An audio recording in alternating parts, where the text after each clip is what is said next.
Bu gal sizga baliqchini markazidan, baliq shahri Qoq markazidan Avisto mahalla fuqarolar yig'ini o'zginasidan bir ajoyib tayyorgina kvartira, tayyor bo'lishiga ozgina qolgan mana siz uchun remont qilayotgan kvartirani topib qo'ydim. Bu kvartiramiz avvalgilardan ancha o'zgacharoq.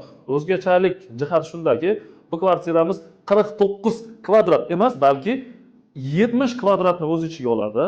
Bu kvartiralarimiz avvalgi Sovet davrida qurilgan, mustahkam qurilgan kvartiralardan biri 3 xonayu 70 kvadratni o'z ichiga oladi. Ya'ni qayerdaligini qiziqayotgan bo'lsangiz, oldindan aytib qo'yaman. Mana shu biz turgan derazani tashqi tomoni bu Baliqchi istirohat bog'i hamda tuman prokuraturasining yonginasida joylashgan tayyorgina kvartiramiz. Faqat yana bir bor aytaman. Aytilishida 3 xona kvartira-yu, lekin bu yerga kelib yashasangiz xuddi siz hovlida yashagandek bo'lasiz. Sababi bu yerni egasi chiroyli qilib moslashtirilgan 5 xona kvartiraga ham o'xshab ketadi.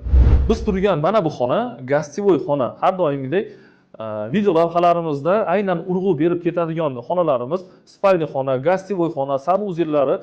Bular bu videoda ham aynan biz turgan xona gostivoy xonaga e'tiborlarni qaratishni xohlayman. Boisi hozirgi qurilayotgan ko'p qavatli uylardan bu ko'p qavatli uylar farqli o'laroq gostivoy xonalari juda ham keng, juda ham shinam va men haliga tushuntirmoqchi bo'lgan narsam shundaki, sizning mebellaringiz, zamonaviy mebellaringizni bemalol olib kirib, xohlagan tarafingizga chiroyli qilib qo'yishingiz.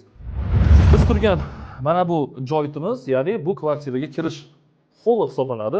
Kirish holda ham bemalol o'zingizni garderobingizni bir yonaverisiga joylashtirib, xullasi kirganingizda uyingiz kenglikda boshlanib, albatta kenglikda tugaydi.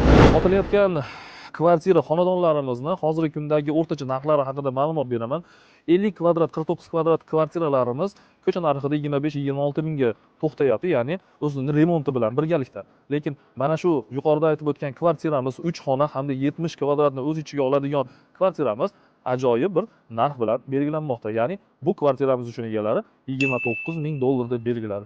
Agarda siz yaxshilab bir gaplashib ko'rsangiz, albatta bundan narxidan ham oz-moz tushib berishni va'da qildi. Demak, bu kvartirani sizga taklif qilib qolamiz, albatta xarid qiling.